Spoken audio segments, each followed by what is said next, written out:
Benvenuti su Bioconsapevolezza e Salute, il canale podcast della dottoressa Sofiot. Buon ascolto!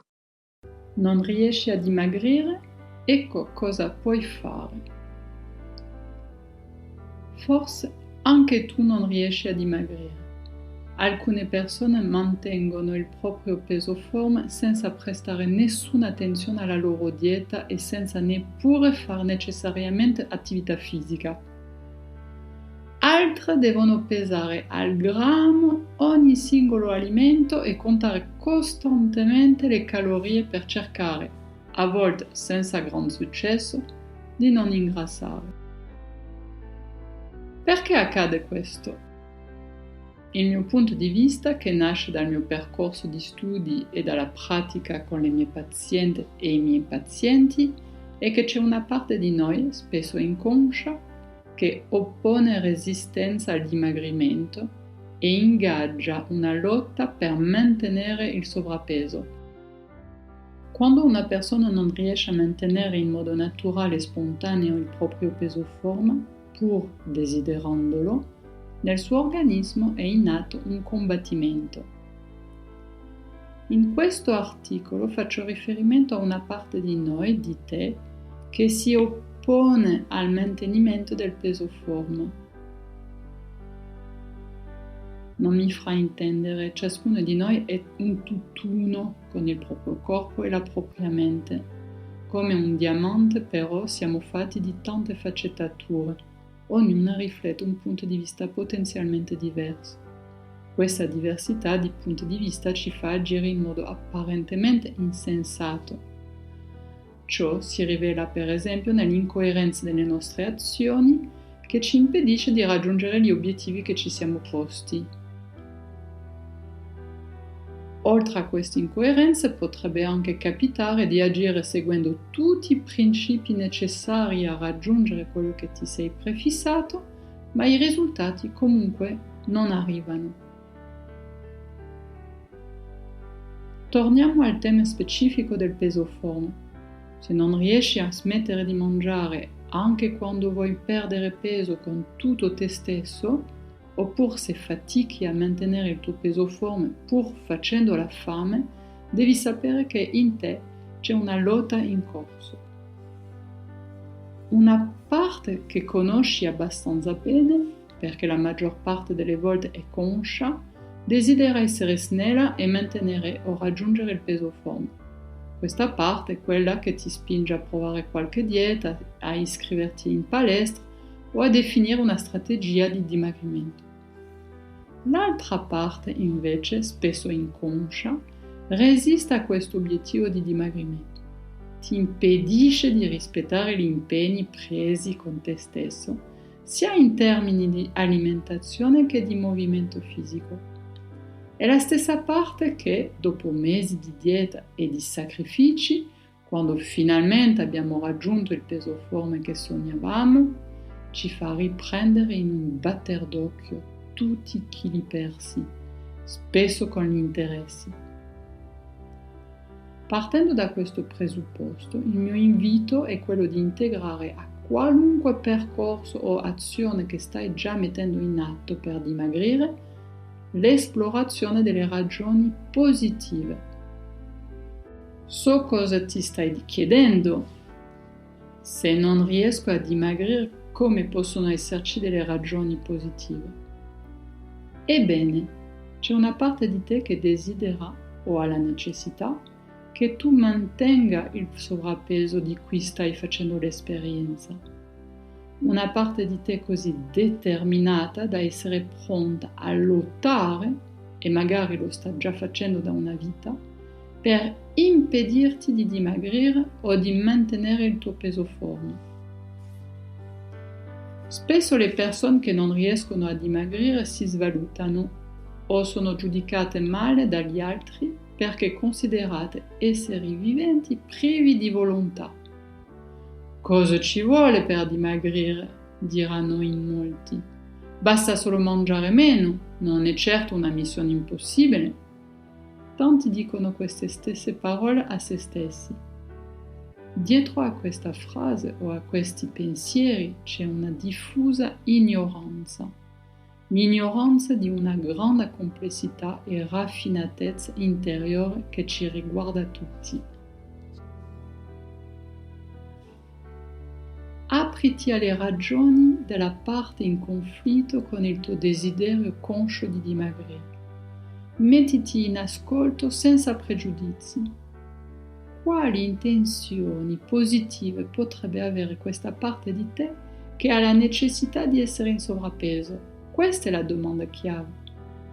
Per aiutarti a comprendere voglio condividere in questo articolo alcuni esempi tra quelli che ho incontrato durante i miei laboratori Obiettivo Peso Forma. In queste occasioni, tramite un esercizio specifico, accompagno i partecipanti a incontrare la parte che si oppone al dimagrimento.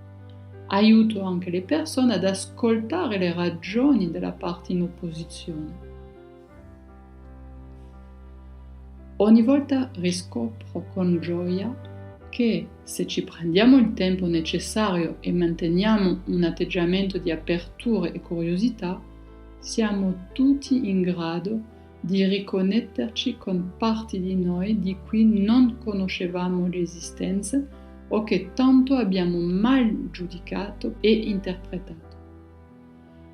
Farlo è importante perché la parte che si aggrappa ai nostri chili di troppo è in realtà molto fedele e interessata al nostro benessere e ha resistito, magari per anni, a tutto il giudizio e la rabbia che le abbiamo rivolto contro. Prova a riflettere. Se questa parte è tanto determinata e perseverante, se non riesci a dimagrire, vale la pena averla come alleata e non come nemica quando serve a raggiungere un obiettivo. Ecco l'esempio di Ludovica. Ludovica ha scoperto che la parte di lei che resiste al dimagrimento ha bisogno dei chili di troppo perché il sovrappeso la riporta a sua madre, ai suoi abbracci morbidi, alla sua tenerezza. Il sovrappeso per Ludovica è associato all'amore e alla tenerezza della madre che a sua volta aveva qualche chilo di troppo ed è scomparsa troppo presto, anni prima, a causa di una malattia che l'aveva consumata anche fisicamente. Il dimagrimento per Ludovica è associato inconsciamente alla malattia e alla morte. Finché la mamma era in sovrappeso, era viva e in salute. Ludovica non deve dare priorità alla dieta per dimagrire, prima deve elaborare il lutto per sua madre. Riconnettersi alla tenerezza materna senza legarla al sovrappeso e rassicurarsi. Nel momento in cui dimagrirà non sarà malata. Perdere chili per lei non sarà sinonimo di malattia e morte. Una volta fatto questo percorso, i chili di troppo potranno andarsene spontaneamente.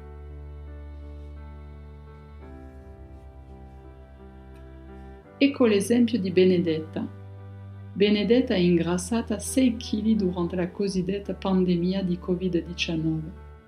Quando sotto la mia guida ha fatto l'esercizio di incontrare la parte di sé che ha bisogno del sovrappeso, questa parte le si è presentata sotto forma di un grosso cane, immobile, silenzioso e potente, in posizione di allerta o di guardia, pronto ad aggredire chiunque faccia un passo in più.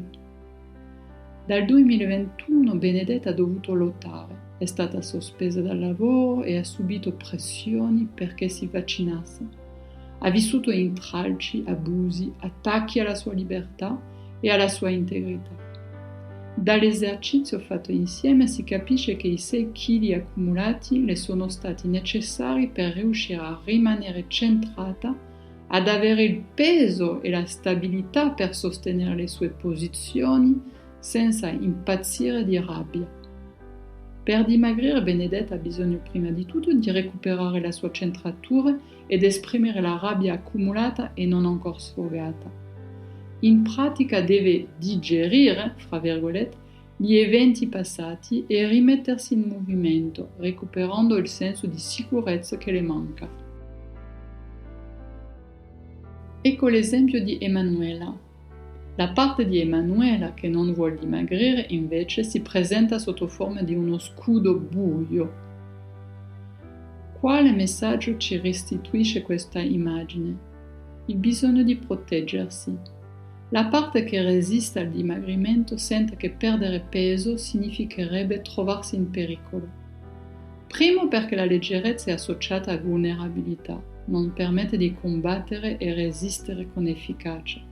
Secondo perché essere fisicamente bella significa potenzialmente attrarre uomini squilibrati, con intenzioni poco sane. Soluzione?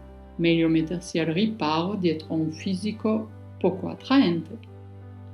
Emanuela ha bisogno di esplorare questa insicurezza sessuale e recuperare la serenità di esprimere pienamente il suo potenziale di leggerezza e bellezza. Nel frattempo, potrebbe anche essere utile fare un corso di difesa personale, se l'obiettivo è quello di essere in grado di difendersi. Sostituire il sovrappeso con l'agilità, la forza muscolare e la furbizia, per esempio.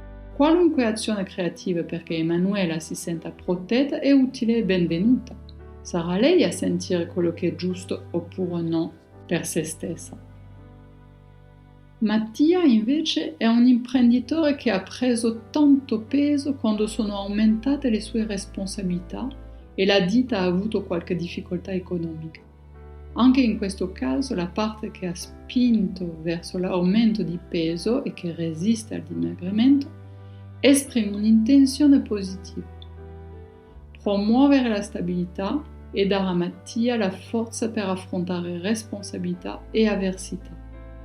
Per dimagrire Mattia potrebbe, per esempio, imparare prima a gestire lo stress, poi delegare parte dei suoi compiti a professionisti in gamba e affidabili e sentirsi così meno oberato, condividendo in modo intelligente il peso delle sue responsabilità. Ora forse ti è chiaro, esplorando le intenzioni positive della parte che alimenta il sovrappeso e resiste al dimagrimento, poi innanzitutto riconoscere il valore di queste intenzioni. Come criticare il bisogno di tenerezza, di sicurezza, di protezione sessuale, di stabilità. Se non riesci a dimagrire c'è una buona ragione. Quanto peso ha il desiderio di un bel aspetto messo a confronto con il bisogno di sicurezza, di sopravvivenza o di affidabilità? Si capisce quanto sia positivo che vinca la parte che mantiene il sovrappeso. Finché non sarà ascoltata e le sue intenzioni positive non verranno riconosciute come prioritarie, essa lotterà da sola, incompresa, anche fino alla fine della vita del soggetto se necessario. Una volta compresa appieno le intenzioni positive di questa parte, di solito nasce una riconciliazione interiore che rappresenta un primo passaggio fondamentale. Successivamente sarà necessario trovare soluzioni creative per rispettare le intenzioni positive e realizzarle senza dover più passare dal sovrappeso. Il sovrappeso infatti non è un obiettivo di per sé, ma una strategia per ottenere un risultato importante. L'obiettivo resta lo stesso, anzi si può fare anche di più. Appagare il bisogno di sicurezza, tenerezza, amore, stabilità, eccetera. E prendersi la libertà di lasciare andare i chili in più, diventati ormai inutili.